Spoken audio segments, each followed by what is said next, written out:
బాబాకి జై. జై బాబా అండి, అందరికీ జై బాబా. ప్రభు ఇచ్చిన ఈ అవకాశంలో నమో మెహర్ బాబా ప్రార్థనా గీతాన్ని శ్యామల గారు పాడతారు.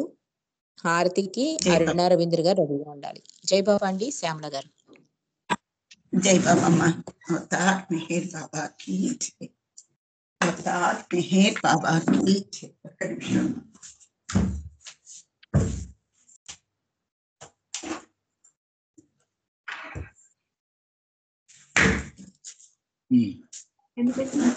అవతార్ మెహర్ బాబాకి జై. నమో మెహరు బాబా. అయ్యో, మీరు చెప్పాలేమో కదా స్టార్ట్ చేయమని. జై బాబా. జై బాబా రజని స్టార్ట్ చేయాలా? శ్యామల గారు పాడి చేయండి. జై బాబా. మెహర్ బాబాకి జై. నమో మెహరు బాబా అవతార్ నమో దేవ దేవా. ప్రభు నమో మెహరు బాబా అవతార్ నమో దేవ దేవా. అపార దివ్యా కృపా సాగర అపార దివ్యా కృపా సాగర. సకల చరాచర జగదుద్ధార సకల చరాచర జగదుద్ధార. నమో మెహరు బాబా అవతార్ నమో దేవ దేవా. ప్రభు నమో మెహరు బాబా అవతార్ నమో దేవ దేవా. జోహారులివే శ్రీ మెహరు బాబా జోహారులివే శ్రీ మెహరు బాబా. మహిని జనించిన మానవ రూప మహిని జనించిన మానవ రూప. ఇహ పరానంద జీవనమీవ ఇహ పరానంద జీవనమీవ. భవ భయ భంజన పరమ పావన భవ భయ భంజన పరమ పావన. నమో మెహరు బాబా అవతార్ నమో దేవ దేవా. ప్రభు నమో మెహరు బాబా అవతార్ నమో దేవ దేవా. అజ్ఞానాంధత అంతము చేసి అజ్ఞానాంధత అంతము చేసి దివ్య విజ్ఞాన దృష్టిను సంగి దివ్య విజ్ఞాన దృష్టిను సంగి. అరిషడ్వర్గము అంతరింపగా అరిషడ్వర్గము అంతరింపగా. అవ్యయ మోక్షం బనుగ్రహింపుము అవ్యయ మోక్షం బనుగ్రహింపుము. నమో మెహరు బాబా అవతార్ నమో దేవ దేవా. అపార దివ్యా కృపా సాగర అపార దివ్యా కృపా సాగర. సకల చరాచర జగదుద్ధార. నమో మెహరు బాబా అవతార్ నమో దేవ దేవా. ప్రభు నమో మెహరు బాబా అవతార్ నమో దేవ దేవా. జై మెహర్ బాబా జై జై మెహర్ బాబా జై జై మెహర్ బాబా జై జై మెహర్ బాబా జై జై మెహర్ బాబా జై జై మెహర్ బాబా జై జై మెహర్ బాబా జై జై మెహర్ బాబా జై జై మెహర్ బాబా జై జై మెహర్ బాబా జై జై మెహర్ బాబా జై జై మెహర్ బాబా జై జై మెహర్ బాబా జై జై మెహర్ బాబా జై జై మెహర్ బాబా జై జై మెహర్ బాబా జై జై మెహర్ బాబా జై జై మెహర్ బాబా జై. అవతార్ మెహర్ బాబాకి జై. జై బాబా అండి, అందరికీ జై బాబా. బాబాకి ధన్యవాదాలు. జై బాబా. జై బాబా అండి, శ్యామల గారు ప్రార్థనా గీతంతో చాలా చక్కగా ప్రార్థనా గీతాన్ని పాడినందుకు మీకు జై మెహర్ బాబా. జై బాబా. జై బాబా. మనం గత కొన్ని రోజులుగా అది అలాగా అనే పుస్తకంలోని విశేషాలను ఇరిచి మాటల్లో తెలుసుకుంటున్నామండి. నిన్నటి రోజు నిష్కపటం అనే అధ్యాయంలో ఉన్నాం. ఇక్కడ ఏంటంటే బాబా ఏం చెప్తున్నారంటే, మన జీవితంలో మనం పూర్తిగా నిష్కపటులుగా ఉండాలని మెహర్ బాబా ఎప్పుడూ కోరుకునేవారు అని చెప్పారు ఇరిచి. చెప్తూ అక్కడ ఒకసారి ఒక సంఘటన మీకు చెబుతాను అంటూ, బాబా దర్శనార్థం ఒక లాయర్ వచ్చి బాబాను దర్శించుకుంటున్నప్పుడు బాబా ఒక ప్రవచనం ఇస్తున్నారట. అదేంటంటే, కపటత్వాన్ని దైవం కూడా క్షమించడు అనే విషయం మీద బాబా ప్రవచనం ఇస్తున్నారు. వెంటనే ఈ లాయర్ అతను చాలా కంగారు పడిపోయాడు. అతను బాబాని అడుగుతాడు, బాబా నేను ఈ వృత్తిని వదిలేయాలా? ఎందుకంటే నా దగ్గరకు వచ్చే క్లయింట్స్ అందరూ కూడా నీచులు ఉంటారు, అంటే బ్యాడ్ మెంబర్స్ కూడా ఉంటారు. వాళ్ళ తరపున వాదించవలసి ఉంటుంది. వాళ్ళని గెలిపించేటట్లు కూడా చేసేటప్పుడు నేను ఎన్నో అబద్ధాలు ఆడవలసి ఉంటుంది. కాబట్టి నేను ఈ వృత్తిని వదిలేయాలా అని అడుగుతాడు.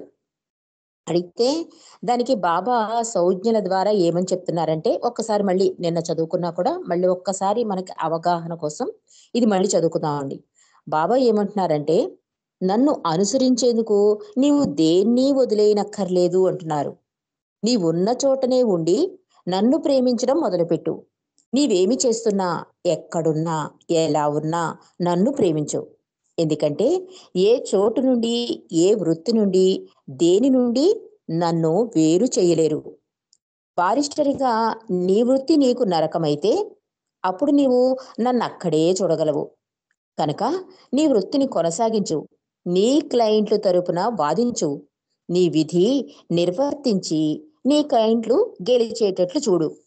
వాళ్ళ తరపున నీవు లాయర్గా అంగీకరించావు గనక వాళ్ళకి ఇచ్చిన మాటను నీవు నిలుపుకోవాలి.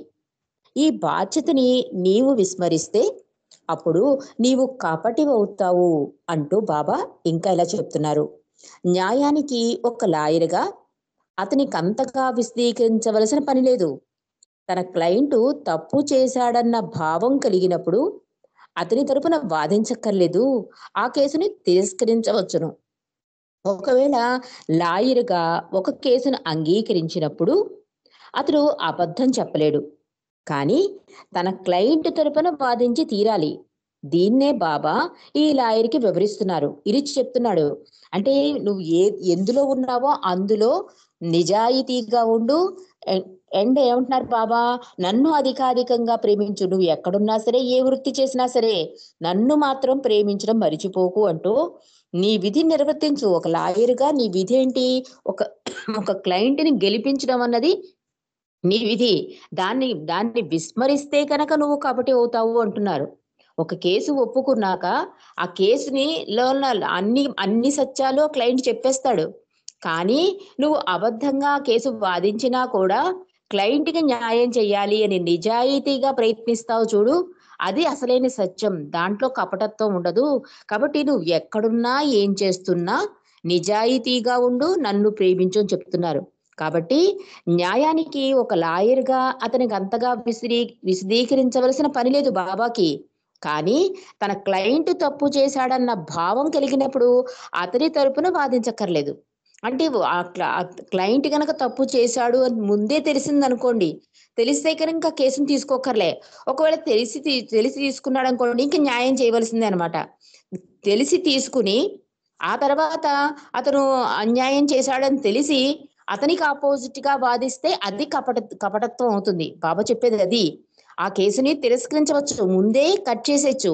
ఒకవేళ లాయర్గా ఆ కేసు అంగీకరించావనుకో, అతడు అబద్ధం చెప్పలేడు, కానీ తన క్లయింట్ తరపున వాదించి తీరాలి అంటున్నారు. అంటే అక్కడ అబద్ధం చెప్పైనా సరే క్లయింట్ని నెగ్గించాలి.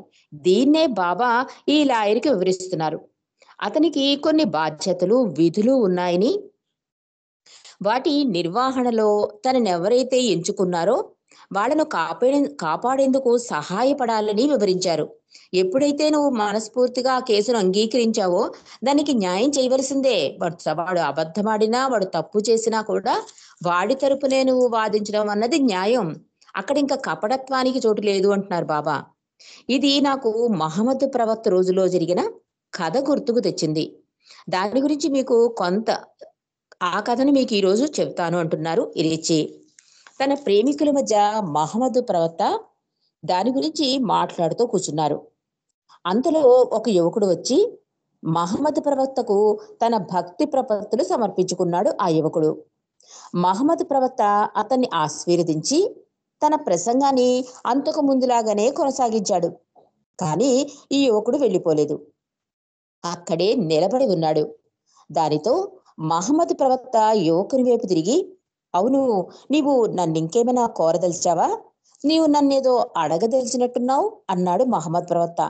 వెంటనే యువకుడు, అవునండి, మిమ్మల్ని ఒక ప్రశ్న వేయదలిచాను, దానికి మీ జవాబు కావాలి అన్నాడు యువకుడు.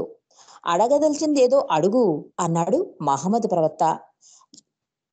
ప్రభు, నేను ఏ వృత్తిలో చేయాలో చెప్పగలరా అడిగాడు యువకుడు. మహమ్మద్ ప్రవక్త నవ్వుతూ ఇలా అన్నాడు, ఇది చాలా స్వల్ప విషయం. మీ నాన్నగారు ఏ వృత్తి చేస్తున్నారో నీవు అదే చెయ్యి అంటూ చెప్పాడు మహమ్మద్ ప్రవక్త. అలా చెబుతూ తక్కిన వారి వైపు తిరిగాడు. కానీ యువకుడు మాత్రం కదలక నిలబడే ఉన్నాడు. కలవరంతో అశాంతిగా ఉన్నాడు అతడు. తక్కిన వారికి ఏమీ తెలియదు ఇదంతా. ఇక్కడ ఒక యువకుడు తానే వృత్తిలో చెప్పమనేది ఇక్కడ ఒక యువకుడు తాను ఏ వృత్తిలో చేయాలో చెప్పడానికి అడిగేందుకు మహమ్మద్ ప్రవక్త దగ్గరకు వచ్చాడు. ప్రవక్త తన ప్రేమను పురస్కరించుకుని అతి స్వల్పమైన చక్కని తిన్నని జవాబిచ్చాడు. అయినా అతడు చింతక్రాంతుడై ఆయన జవాబుకు నిశ్చేష్టుడై నిలబడి ఉన్నాడు. మహమ్మద్ ప్రవక్త కాలంలో జరిగిన ఒక కథ చెబుతాను ఈ కపటం గురించి. అదేంటంటే, మహమ్మద్ ప్రవక్త తన శిష్యులతో ఉన్నప్పుడు ఒక యువకుడు వచ్చి మహమ్మద్ ప్రవక్తకి నమస్కరించాడు. మహమ్మద్ ప్రవక్త అన్నాడు, నమస్కరించి వెళ్ళిపోకుండా నించున్నాడు. అందుకని మహమ్మద్ ప్రవక్త అడుగుతున్నాడు, నువ్వు నన్ను ఏమైనా అడగదలుచుకున్నావంటే అప్పుడు అడుగుతున్నాడు యువకుడు, నేను ఏ వృత్తి చేస్తే నాకు బాగుంటుంది, నేను ఏ వృత్తిలో కొనసాగాలి, కొంచెం సలహా ఏమని అడిగితే మహమ్మద్ ప్రవక్త చాలా సింపుల్ గా వెంటనే మీ నాన్నగారు ఏం వృత్తి చేస్తున్నారో ఆ వృత్తినే కొనసాగించు అనేసరికి ఆ యువకుడు నిశ్చేష్టుడైపోయాడు. కానీ అతను అడగడానికి వచ్చాడు, కానీ అడిగిన వెంటనే సలహా ఇచ్చిన వెంటనే వెళ్ళిపోలేదు, ఇంకా అక్కడే నిలబడి ఉన్నాడు నిశ్చేష్టుడై అని చెప్తున్నాడు రిచి. అంతటా మహమ్మదు, ఏమిటి సంగతి, నీవు సంతోషపడ్డట్లు కనపడం లేదు నాకు. మీ నాన్నగారు ఏం చేసేవారు అడిగాడు ప్రవక్త. అతను కొంచెం కలవరపడినా జవాబు ఇచ్చాడు, ఆయనొక దొంగ అన్నాడు యువకుడు. మహమ్మద్ ఆ యువకుని వైపు చూశాడు. అయితే ఏమైంది? నేను మీ నాన్నగారి వృత్తినే చెయ్యమన్నాను కనుక అలాగే చెయ్యి అన్నాడు మహమ్మద్ ప్రవక్త తిరిగి. ఇదంతా వింటున్న వాళ్ళంతా మరి కాస్త గుంభనంగా ఉండిపోయారు. ఏమిటి ప్రవక్త చెబుతోంది అంటూ విస్తుపోయారు. అక్కడ చేరిన వారు దీన్ని నమ్మలేకపోయారు. మహమ్మద్ ప్రవక్త ఇంకా ఇలా అంటున్నాడు, మీ నాన్న వృత్తినే కొనసాగించు. అయితే 2 విషయాలు గుర్తుంచుకో. మొదటిది, నీ జీవితంలో ఎప్పుడు న్యాయంగా నడుచుకో. రెండవది, ప్రార్థన చేయడం మర్చిపోకు. నీవు ఎప్పుడు విన్నా ఆ సమయంలో నువ్వేం చేస్తున్నా ఆ పని ఆపేసి నీవు ప్రార్థనలో పాల్గొవాలి సుమా, అర్థమైందా అంటూ ఈ 2 షరతుల్ని నీవన్ని వేళలా అనుసరించగలిగితే నీ వృత్తి ఏదైనా దానికి బద్ధుడవు కానక్కర్లేదు, ఇక నీవు వెళ్ళవచ్చు అన్నాడు మహమ్మద్ ప్రవక్త. అంతటి యువకుడు మహమ్మద్కి వంగి సలాము చేసి వెళ్ళిపోయాడు. ఎంత అద్భుతమైన సహాయం అందించాడు చూడండి మహమ్మద్ ప్రవక్త. మనకి తర్వాత అవగతమవుతుంది. దొంగ మా నాన్న అంటే నిశ్చేష్టుడి నిలబడితే మహమ్మద్ ప్రవక్త అంటున్నాడు, ఇంకా ఎందుకు నించున్నా, నేను ఇచ్చేసాను కదా సలహా, వెళ్ళిపోవచ్చు కదా అంటే ఆఖరికి మహమ్మద్ ప్రవక్త అడిగాడు, ఇంతకీ మీ నాన్నగారు ఏం చేస్తున్నారు అంటే దొంగ అని చెప్తాడు. దొంగ అయితే ఏమైంది, నేను చెప్పాను కదా మీ నాన్నగారి వృత్తినే ఆచరించు అని. అక్కడున్న శిష్యులు ప్రేమికులు అందరూ ఆశ్చర్యపోతున్నారు ఈ విపరీత సంఘటనకి. అంటే దొంగగా నువ్వు నీ వృత్తిని సాగించు అని ఒక భగవంతుడు అలా చెప్తుంటే అందరికీ ఆశ్చర్యం కలిగింది. కానీ మహమ్మద్ ప్రవక్త ఆ వెళ్ళిపోతున్న యువకుడికి 2 షరతులు విధించాడండి. ఒకటేంటంటే, నీ జీవితంలో ఎప్పుడు న్యాయంగా ఉండు, అంటే చేసే పనిలో న్యాయంగా ఉండు. రెండోది, ప్రార్థన చెయ్యి. ఈ ప్రార్థన వేళలు ఉంటాయి కదా, ముస్లిమ్స్ లో ఆ వేళలు ఉంటాయి. అది ఎప్పుడు నీకు ప్రార్థన వినిపించిందో అప్పుడు కంపల్సరీ నువ్వు ఆ ప్రార్థనలో పాల్గొను. ఈ 2 చెయ్యి చాలు అన్నాడు మహమ్మద్ ప్రవక్త. వెంటనే ఆ యువకుడు ఇంకే మారు మాట్లాడకుండా ఆయనకి విధేయత చూపించి అక్కడి నుంచి సెలవు తీసుకున్నాడు.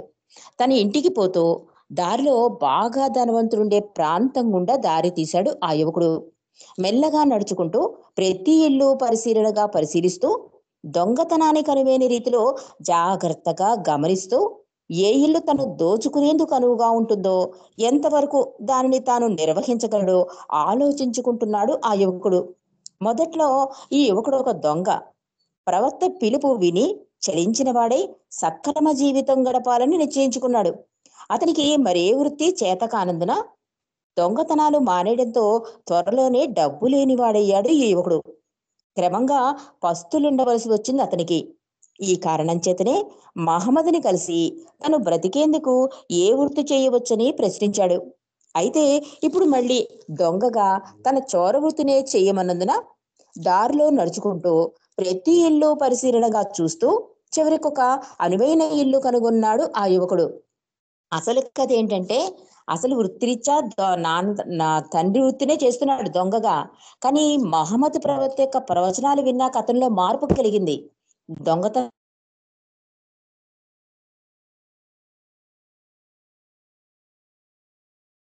మహమ్మద్ ప్రవక్తనే సలహా అడుగుదామంటే మహమ్మద్ ప్రవక్త అన్నాడు మళ్ళీ దొంగతనమే చేయమంటున్నాడు.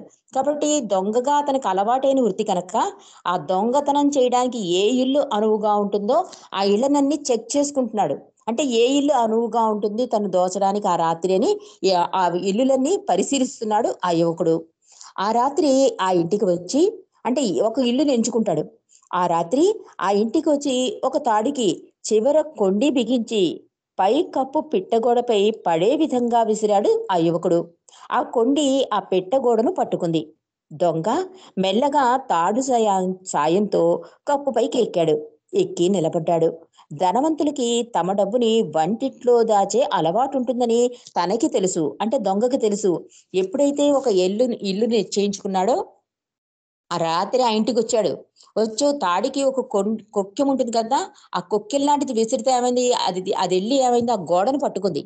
ఈ తాడు సాయంతో గోడపైకి వెళ్ళిపోయాడు. వెళ్ళిపోయి నెమ్మదిగా ఇంట్లోకి ప్రవేశిస్తూ అప్పుడేంటంటే ధనవంతులందరూ కూడా ఈ కిచెన్ లో దాచుకునేవాటండి ధనమంతా కూడా. అది అలాంటి అలవాటు వాళ్ళకుందని ఈ దొంగకి తెలుసు అనమాట. అలా ఎందుకు దాస్తారో తెలుసా? ఎందుకంటే ఆ రోజుల్లో వంటిట్లో ఎప్పుడో ఎవరో ఒకరు ఉండేవారు. స్త్రీలు పరదా ధరించి ఉండేవారు. సాధారణంగా వంటిల్లు ఇంటి వెనక భాగాన ఉంటుంది. ఆడవాళ్ళు మామూలుగా వంటిట్లోనే ఉంటారు. మరి రోజంతా ఎవరో ఒకరు అక్కడ ఉండేవారు కనుక అగంతకులెవరు అల్లరి కాకుండా తేలిగ్గా ఇంట్లో నడుస్తూ వంటిట్లోకి పోలేరు. అంటే ఎప్పుడూ ఆ వంటిట్లోనే పనులతో ఉంటారు కనుక స్త్రీలు ఆ వంటిట్లోనే ధనం దాచడం వల్ల అక్కడ దొంగతనం జరగడానికి ఆస్కారం ఉండదు. ఎందుకంటే ఎప్పుడు మనుషులు సంచరిస్తూ ఉంటారు కనుక అని చెప్తున్నారు ఇక్కడ. కనుక దొంగ ఇప్పుడు డాబా మీద నుంచి ఇంట్లోకున్న మెట్లు దిగి నిశ్శబ్దంగా వంటిట్లోకి నడిచాడు. కారు చీకట్లో మోకాళ్ళు చేతుల మీద వంగి చేతులతో తడుముతూ వెతకసాగాడు. కాసేపట్లో నేల మీద ఒక నిమిషం పాటు అక్కడెవరో తవ్వినట్లు అనుమానం వచ్చింది. తవ్వి మళ్ళీ పూర్తి చేసినట్లు అనిపించింది. దాంతో అక్కడ తవ్వడం మొదలెట్టాడు ఆ యువకుడు. అనుకున్నట్టుగానే కాసేపట్లోనే 25 బస్తాల బంగారాన్ని వెలికి తీశాడు ఆ దొంగ. తన నడుంకి చుట్టుకున్న పెద్ద క్లాతుని తీసి నేల మీద పరిచి ఈ బంగారు బస్తాలన్నీ దాని మీద పేర్చి మూట కట్టాడు ఆ దొంగ. ఆ మూటని తన భుజానికి ఎత్తుకుని నిశ్శబ్దంగా మెట్ల వైపు నడవసాగాడు. అంతలో మహమ్మద్ ప్రవక్త చెప్పిన సదా న్యాయం చెయ్యి అన్న మాట జ్ఞాపకం వచ్చింది ఆ దొంగకి. అప్పుడు అతడు అనుకున్నాడు, ఈ ప్రపంచంలో నేను ఒంటరివాణ్ణి. నాకు భార్య లేదు, తల్లిదండ్రులు లేరు, పిల్లలు లేరు, నాకెంతో అక్కర్లేదు. దీనికి తోడు నేటి రాత్రి నేను దొంగతనం చేసిన ఇంటి యజమానిది పెద్ద కుటుంబం. ఈ ఇంట్లో ఉన్న గదులను బట్టి వాళ్ళది చాలా పెద్ద కుటుంబం అని చెప్పగలను. వాళ్ళ మీద ఆధారపడ్డ వాళ్ళు చాలా మంది ఉన్నారు అని ఆలోచిస్తూ ఆ దొంగ మూట విప్పి 2 బంగారు బస్తాలు తీసి నేల మీద ఉంచి తన మూటను మళ్ళీ కట్టి మెట్ల వైపు నడక సాగించాడు. అంటే ఎంత అద్భుతమైన ప్రేమ, అంటే భగవంతుని మాటలు ఎలా పనిచేస్తాయి అన్నదానికి ఇక్కడ నిదర్శనం అండి. ఎంత అద్భుతమైన మార్పు దొంగలో జరుగుతుందో చూడండి. ప్రభు యొక్క ప్రవచనం వలన దొంగ ఏం చేశాడు, ఆ ఇంట్లోకి వెళ్ళాడు. వంటిట్లో చూడగానే అప్పుడే అక్కడ తవ్వినట్టుగా, అక్కడే ఏదో దాచినట్టుగా అనిపించి అక్కడ తవ్వేసరికి 25 బస్తాల బంగారు, అంటే చిన్న చిన్న మూటలు కడతారండి అక్కడ. చిన్న చిన్న మూటల్లో 25 చిన్న చిన్న సంచులు కనిపించాయి అతనికి. ఆ 25 కూడా పెద్ద క్లాత్ లో కట్టేసి భుజాన్ని వేసుకునే టైంకి మహమ్మద్ ప్రవక్త మాట గుర్తుకొచ్చింది, సదా న్యాయం చెయ్యి. అంటే అప్పుడు అనిపించింది కరెక్టే కదా, ఈ కుటుంబం చూస్తే చాలా పెద్దది, ఇల్లు చూస్తే చాలా గదులున్నాయి, అంటే చాలా మంది ఉన్నారు, కానీ నేను ఒక్కడినే, నా ఒక్కడి కోసం ఇంతెందుకు 2 బస్తాలని చెప్పి 2 బస్తాల కింద అంటే 2 చిన్న సంచుల కింద వదిలేశాడు బంగారు సంచులు. న్యాయం అంటే ఇదేనా అని తనకు తానే ప్రశ్నించుకున్నాడు. 25లోంచి 2 తీసేస్తే 23 ఇంకా దొంగ దగ్గర ఉన్నాయి. అందుకని తన మనసు అనిపిస్తోంట, న్యాయం అంటే ఇదేనా, అంటే సదా న్యాయం చెయ్యి అన్నాడు కదా ప్రవక్త. మళ్ళీ తనలో తను అంతర్గతంగా మదన పడుతున్నాడు. ఇంత పెద్ద కుటుంబానికి 2 బస్తాలించి ఒంటరివాడి నేను 23 బస్తాలు తీసుకెళ్లడం న్యాయమా అనుకుని మూట విప్పి మరో 2 బస్తాలు తీసి కింద మెట్లపై వదిలాడు. మరికొన్ని మెట్లెక్కేసరికి ఇంకా సరైన న్యాయం చేయలేదేమో అనుకుని మరో 3 బస్తాలు తీసి బయటపడేశాడు.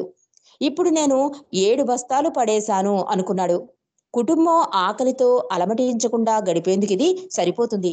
గృహ యజమాని బాగా పేరు మోసిన వ్యాపారి అయినందున త్వరలోనే మరింత సంపాదించగలడు అని తలుచుకున్నాడు దొంగ. మెట్ల ద్వారా డాబాపైకి ఎక్కుతుండగా అతనికి మహమ్మద్ గుర్తొచ్చేసరికి తాను న్యాయంగా సంచరించారని ప్రవక్త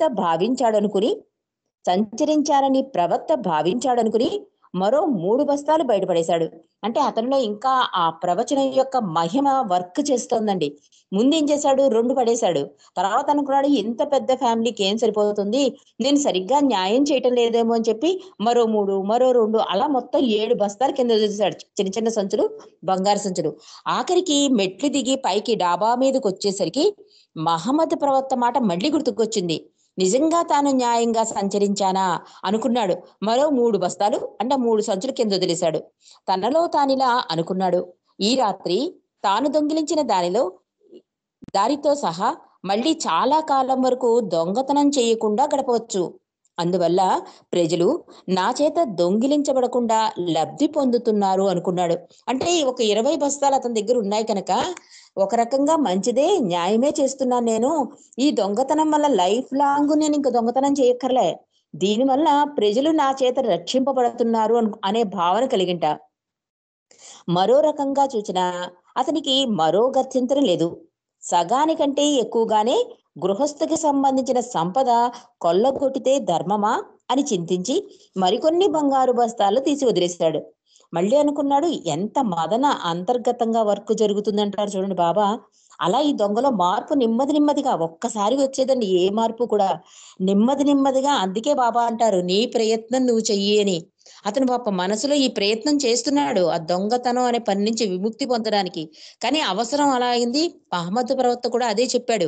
కానీ ఆ చెప్పడంలో యొక్క అర్థం మనకి ఇప్పుడు అతను ఒక్కొక్క సంచి వదిలేస్తూ ఉంటే మనకు అవగతం అవుతూ ఉంటుంది. అతనిలో ఆ ప్రవచనం యొక్క వర్క్, ఆయన ఆశీస్సులు అతనికి ఉన్నాయి కనుకే ఈ మార్పు జరుగుతోంది అంచెలంచెలుగా. ముందేమనుకున్నాడు, ఈ దొంగతనం వల్ల లైఫ్ లాంగ్ సెటిల్ అయిపోవచ్చు, ప్రజలు నా దొంగతనం నుండి బాధ నుండి విముక్తి అవుతారు అనుకున్నాడు. తర్వాత ఏమనుకుంటున్నాడు, అసలు ధర్మం ఏంటి, మొత్తం అతను కష్టపడి సంపాదించిన బంగారు బస్తాలన్నీ నేను తీసేసుకోవడం అనేది ఎంతవరకు ధర్మం దగ్గరికి వచ్చాడు. ఇప్పుడు డాబా పైన పెట్టగోడ వద్దకు అతను చేరేసరికి అతని దగ్గరున్న మూటల్లో 5 బస్తాలు మాత్రమే మిగిలాయి. ఇలా అన్ని వదిలేసుకుంటూ 25 బస్తాలల్లా 5 బస్తాలకు వచ్చేసాట. నేను 20 బస్తాలు వదిలేశాను, అది వారికి సరిపోయే ఆస్తి. ఇంటి వారికి మరికి ఇంకేమీ పర్వాలేదు, వారింకా చింతించవలసిన పని లేదు. నేను కేవలం 5 బస్తాలే కదా ఉంచుకున్నది, వారికి అదేం పెద్ద నష్టం కాబోదు అనుకుంటూ తాడు పుచ్చుకుని కిందకి దిగబోతున్నాడు దొంగ. అంతలో ఉదయ ప్రార్థన సమయం అయిందంటూ మసీదులో పిలుస్తున్న కేక వినబడింది. ఎంత బంగారాన్ని తాను తీసుకెళ్లాలోనన్న ఆలోచనతో మూట విప్పడం, కొని తీయటం, మళ్లీ కట్టడం చేస్తూ చాలా కాలాన్ని వృధా చేశాడు. దాంతో దాదాపు తెల్లవారిపోయింది. అంటే అతని పని వెంటనే అయిపోయిందండి. ఆ మూట పట్టుకుని కిందకి దిగిపోవచ్చు. కానీ ఈ అంతర్గత మదనం వలన న్యాయమా, ధర్మమా, ప్రభువు చెప్పింది నేను ఆచరిస్తున్నానా, దీని వలన ఏమవుతుందంటే ప్రతిసారి ఆ మూట విప్పడం, సంచులు వదిలేయడం, దీనివల్ల తెల్లారిపోయింట. ఆ తెల్లారిపోవడం ఏమైంది, అతను దిగుతున్న టైంకి ప్రార్థన వినిపించింది మసీదులో. మహమ్మద్ అతనిపై ఉంచిన రెండో షరతు గుర్తుకొచ్చింది దొంగకి. నీవెప్పుడు ఎక్కడ ఏ పని చేస్తున్నా ప్రార్థనలకు ఆ వెళ్ళమన్న పిలుపు విన్నప్పుడు చేసే పని నాపి ప్రార్థనలో పాల్గొనను అన్న రెండవ షరతు అతనికి గుర్తుకు వచ్చింది. అందువలన అతను తాడు వదిలేసి మసీదుకెళ్లే అవకాశం లేనందున డాబా మీదే ఆ క్లాత్ పరిచి తన సహజ కంఠంతో ప్రార్థనలు చేయసాగాడు. ఆ మరుక్షణంలో ఇంటి యజమానికి మెలకువ వచ్చి లేచాడు. ఏమిటిది, ఎవరో మన ఇంట్లో ప్రార్థనలు చేస్తున్నట్లుందే అని భార్యను లేపాడు. అసంభవం అన్నది భార్య. మన ఇంట్లో ఎవరు ప్రార్థనలు చేయటం లేదు, ప్రార్థనలు చేయవలసిన అవసరం మనకేమొచ్చింది, మెదలకుండా పడుకోండి అంది భార్య. ఎందుకంటే ఏదన్నా అవసరం కలిగినప్పుడు భగవంతుని ప్రార్థిస్తాం. అంటే మన మానవ నైజం ఏంటి, ఏదైనా అవసరమైతేనే మనం భగవంతుని ప్రార్థిస్తాం. కాబట్టి ఇప్పుడు ఏ అవసరం లేదు, ఎవరు ప్రార్థనలు చేస్తారు, పడుకోండి అందట భార్య. చూడండి మానవుడి నైజం ఎలా ఉంటుందో. అప్పుడు భర్త అన్నట, లేదు లేదు, అక్కడెవరో ప్రార్థన చేస్తున్నారు విను అని భర్త ఒత్తిడి చేసేసరికి ఇద్దరూ జాగ్రత్తగా విన్నారు. ఎవరో తమ డాబా మీద ప్రార్థన చేస్తున్నట్లు వినబడింది. ఇద్దరూ లేచి మెట్ల వద్దకు వెళ్లారు. మెట్ల మొదట్లో భర్త కాళ్లకు ఆ బంగారు బస్తాల్లో ఒకటి దొరికింది. చోరీ జరిగిందని అరుస్తూ గబగబా మెట్లెక్కసాగారు ఇద్దరు. ప్రతి కొద్ది అడుగులకి మరికొన్ని బంగారు బస్తాలు కనబడుతున్నాయి వాళ్ళకి. వాళ్ళు డాబా పైన మోకాళ్ళపై వంగి ప్రార్థనలు చేస్తున్న యువకుని వద్దకు చేరేసరికి తమ బంగారాన్ని చాలా వరకు తిరిగి పొందారు. ఇక్కడితో ఈ కథ ఆపుదామండి. రేపు మళ్ళీ మరిన్ని ఈ కథ గురించి, ఆ తర్వాత దీని నుంచి మనం ఏం నేర్చుకోవాలో, ఇది ఏం చెప్పాడో అన్నది రేపు మనం తెలుసుకుందాం. అవతార్ మెహర్ బాబా కీ జై. జై బాబా అండి. ఇప్పుడు రవీంద్ర గారు, అరుణా రవీంద్ర గారు హారతిస్తారు బాబాకి. జై బాబా అండి.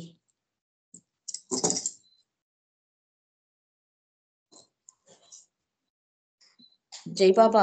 అరుణ గారు అన్మ్యూట్ చేసుకోండి. जय बाबा अवतार मेहर बाबा की जय। देवादिदेवा प्रेम स्वभावा प्रभु मेहरु बाबा प्रियतमा मन सुहारति रे प्रियतमा मन सुहारति रे देवादिदेवा प्रेम स्वभावा प्रभु मेहरु बाबा प्रियतमा मन सुहारति रे प्रियतमा मन सुहारति रे प्रेम ज्योतिमा హృది వెలిగించు కామ క్రోధముల మది తొలగించు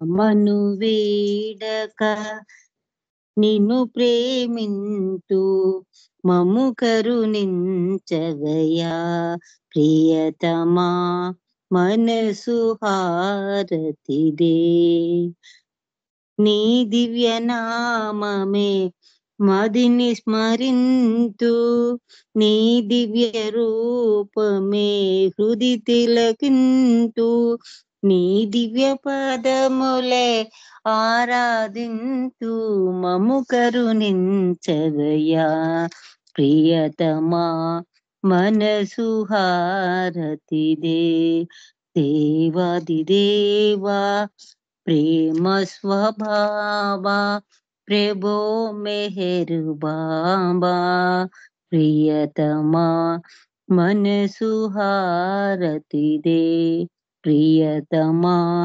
మనసు హారతిదే అహంకారము హారతి కాగా ఇహమే పరమై ప్రకాశించగా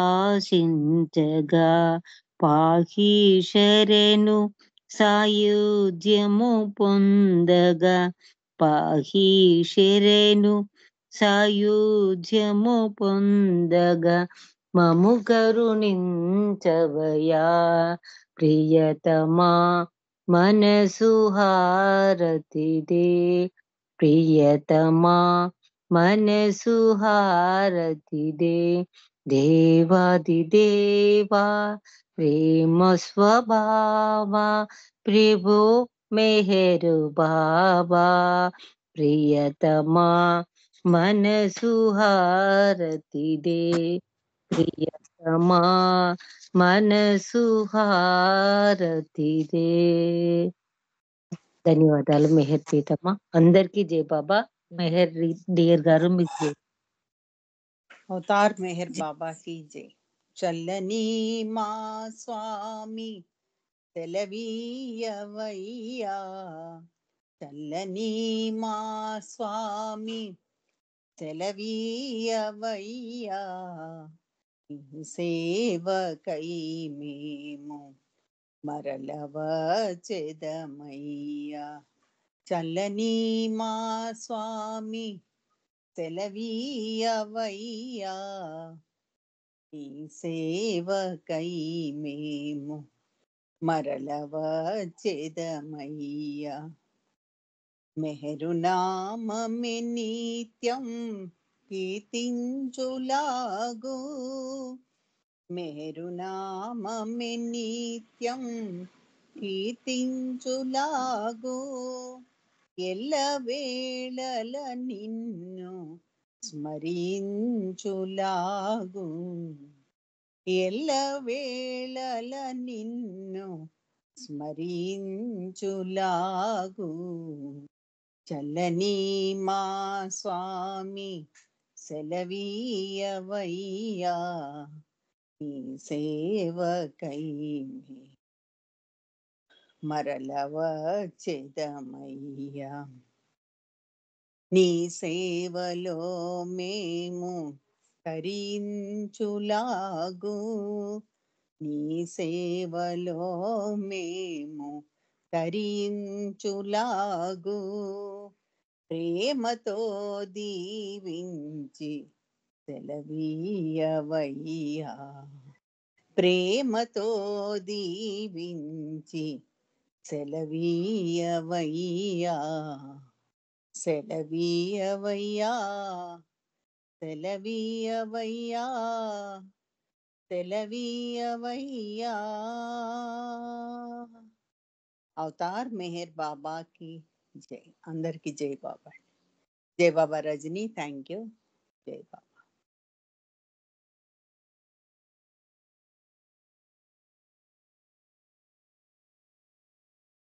జై బాబా రజని. జై బాబా. అందరికి జై బాబా. జై బాబా అండి. జై బాబా. జై బాబా. అందరికి జై మెహర్.